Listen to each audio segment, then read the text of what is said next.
I never expected to end up here, staring straight into a truth that consumes you long before you can bear to say it aloud. My name is Claire. For most of my marriage, I believed I understood what love meant.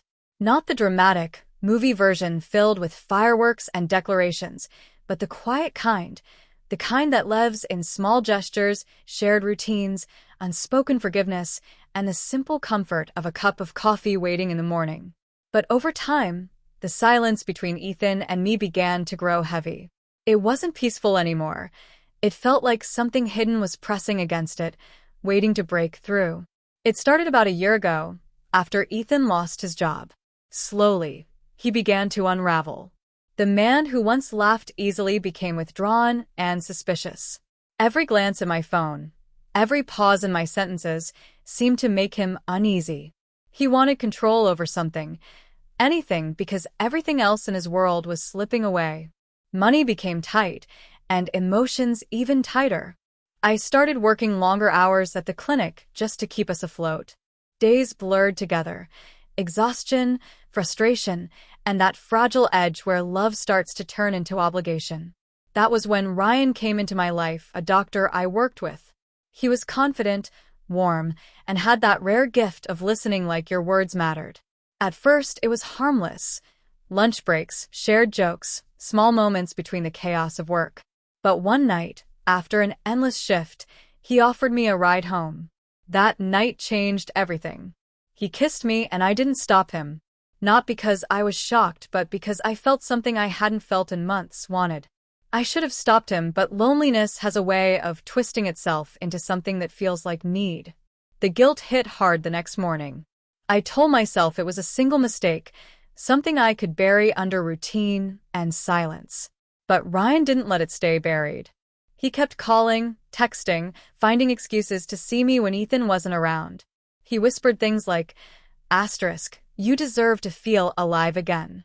Asterisk, and for a while I believed him. Then the tone changed. His affection turned into pressure, his words into control. Asterisk, you owe me, Claire. Don't forget what I did for you that night. Asterisk, that was when I finally saw him clearly, not as someone who offered freedom, but as someone holding me in a different kind of cage. I wanted to end it, but he threatened to tell Ethan. So I stayed, not because I wanted to, but because fear made me believe I had no other choice. Each encounter left me feeling smaller, more hollow, like I was fading into someone I didn't recognize. One night, Ethan came home early. I was sitting at the kitchen table, hands trembling, trying to text Ryan to stop contacting me. Ethan walked in and saw the fear on my face. He didn't yell. He just sat across from me and asked quietly, Claire, is there something I should know?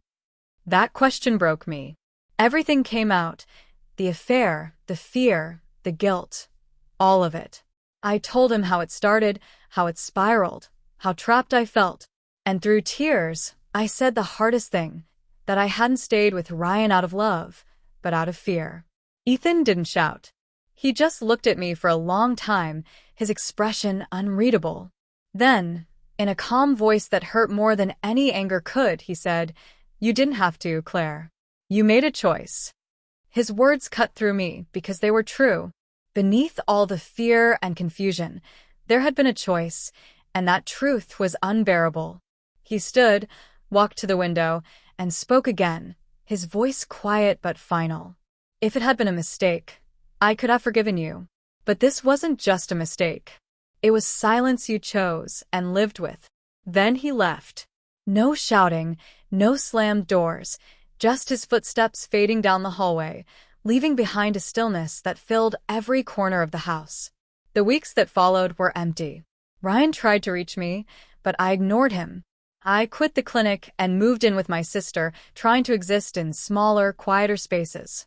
I wrote letters to Ethan, not to beg for forgiveness, but to explain that fear doesn't erase betrayal.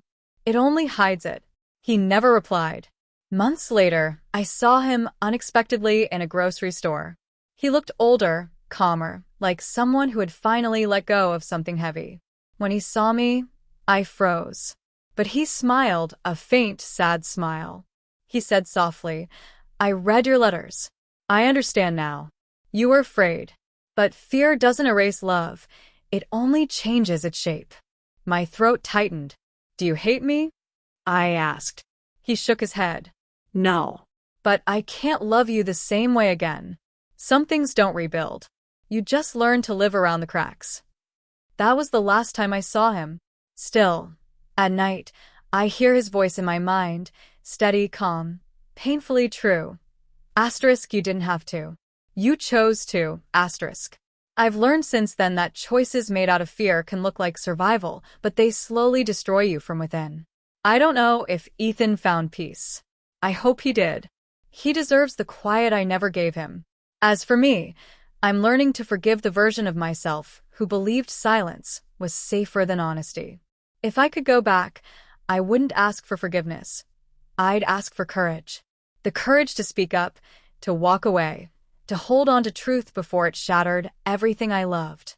Life doesn't give us second chances, only echoes. And in mine, his voice still lingers. Gentle, Steady. unforgettable. Asterisk, you didn't have to. You chose to, asterisk.